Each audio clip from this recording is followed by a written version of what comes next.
Today, we take you inside one of the most contentious moments yet in the ongoing Pete Hegseth confirmation hearings, a clash that has rapidly become a symbol of the widening political divide over the future of America's military leadership. If you're following this unfolding story, make sure you subscribe so you don't miss any of our in-depth breakdowns. Thank you, Mr. Chairman. Secretary Hegseth, Chairman Kane, thank you both for being here today. Mr. Secretary, your testimony over the last several days before Congress, I've heard you speak about all of your supposed accomplishments from your time at the Pentagon. I have to say, your training at Fox News has let you spin months of dangerous dysfunction and incompetence into catchy phrases like restoring the warrior ethos and increasing lethality. But the truth is, it's really been chaos at the Pentagon under your leadership. You've clearly shown you're unable to manage the Department of Defense, but what I'm most concerned about are three specific areas: your operational incompetence, your managerial incompetence, and your budgetary incompetence. So let's start with operational. According to news reports, in your first week on the job, you got confused in a National Security Council meeting and thought President Trump wanted you to stop all aid to Ukraine.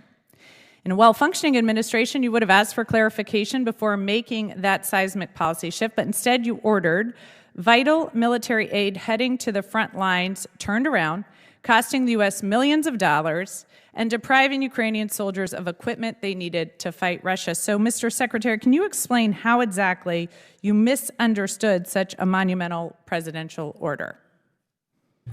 One of many fake news headlines we've dealt with. So President Trump told you to halt military aid to Ukraine on January 30th?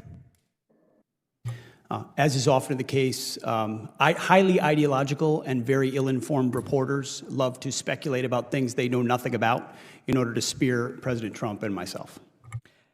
So it sounds like actually the reporting is correct, because I will say, if it wasn't a mistake, why did aid restart only a few days later?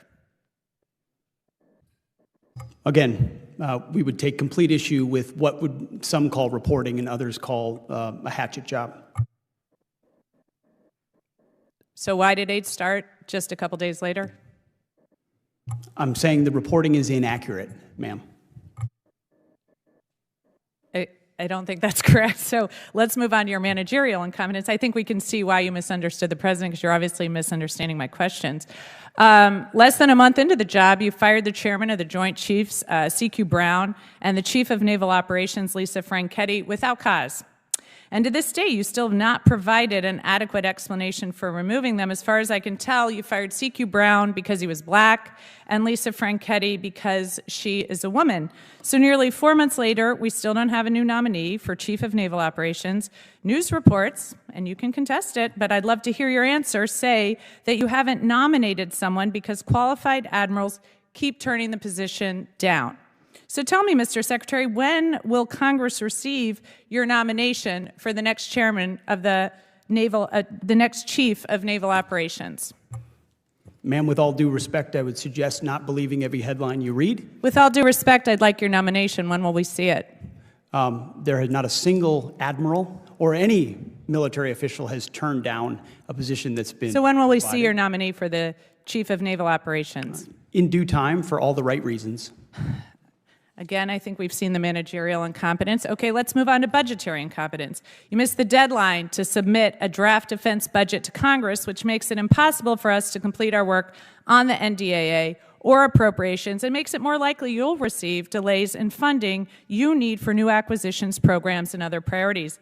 Additionally, you're blowing money on poorly conceived operations and vanity projects for President Trump. Retrofitting the Qatari jet to serve as Air Force One will cost about $400 million. The parade in D.C. this weekend will cost upwards of $40 million. Your bombing campaign in Yemen cost about $1 billion, and a week later they were having missile strikes in Israel. Your operations in L.A. will cost tens of millions of dollars, and you claim to be cutting costs at the Pentagon, but all I see are wasted dollars better spent addressing our most pressing threats like China. So, Mr. Secretary, what priorities have you cut funding for to pay for these projects? Ma'am, I would just say your list left off securing the southern border. So, Mr. Secretary, what priorities have you cut funding for to pay for these projects? We make trade-offs every day, and I would imagine what we want to spend on is quite different than what the previous administration did. Well, I think Made the American those changes quickly, and they're reflected in this budget, and we're very proud of them. I think the American people can see why I'm so concerned about this incompetence. Thank you, and I yield back. The exchange opens with a blistering confrontation. A member of Congress challenges Secretary Hegseth directly, accusing him of painting months of disorder inside the Pentagon with what she described as Fox News-style branding. Her aim was clear, cutting through slogans like restoring the warrior ethos and increasing lethality to highlight what she called dangerous dysfunction under his watch. This moment matters because it touches on a broader theme that has become central to these hearings, whether the Pentagon has shifted from a strategic institution into a politically reactive one. If you're finding this analysis helpful, remember to subscribe for more detailed reporting. The questioning quickly moved into the first major allegation, operational incompetence, centered on a reported incident in which Hegseth allegedly halted military aid to Ukraine after misunderstanding a directive from President Trump. The lawmaker argued that such a misinterpretation is not simply a clerical mistake, but a seismic policy shift with real-world consequences, affecting Ukrainian soldiers on the front lines and wasting millions in redirected military transport. Her point was that in a high-stakes national security environment, the standard for clarity is non-negotiable and the margin for error is razor-thin. When Hegseth dismissed the story as fake news, she countered by pointing out the unexplained resumption of aid only days later, a timeline that raises more questions than answers. Situations like this reveal how fragile the machinery of international security can be when internal communication breaks down. Stay with us and subscribe for continuous updates as this story develops. The confrontation escalated further when the conversation turned to what she labeled managerial incompetence. Hegseth was pressed on his abrupt removal of Chairman of the Joint Chiefs C.Q. Brown and Chief of Naval Operations Lisa Franchetti, firings that occurred without a public explanation. The lawmaker went so far as to imply that discriminatory motives were behind these decisions, a charge that Hegseth strongly rejected. She cited reporting that qualified admirals had declined to accept the vacant leadership role, suggesting a growing distrust within the military's highest ranks. Whether the reporting is true or not, the tension surrounding the Pentagon's internal stability is real, and these hearings are exposing rifts that the public rarely sees this openly. If you want to stay informed as these revelations continue, make sure you subscribe right now. The third accusation moved into budgetary mismanagement, and this is where the broader implications become even more significant. The Secretary missed the legal deadline to submit a draft defense budget, a delay that disrupts Congress's ability to negotiate the NDAA and slows down funding for crucial defense programs. The lawmaker then listed high-cost initiatives attributed to the administration, including the retrofitting of a Qatari jet into an Air Force One replacement for an estimated $400 million, a weekend military parade costing up to $40 million, and large-scale operations in Yemen and Los Angeles that together total well over $1 billion.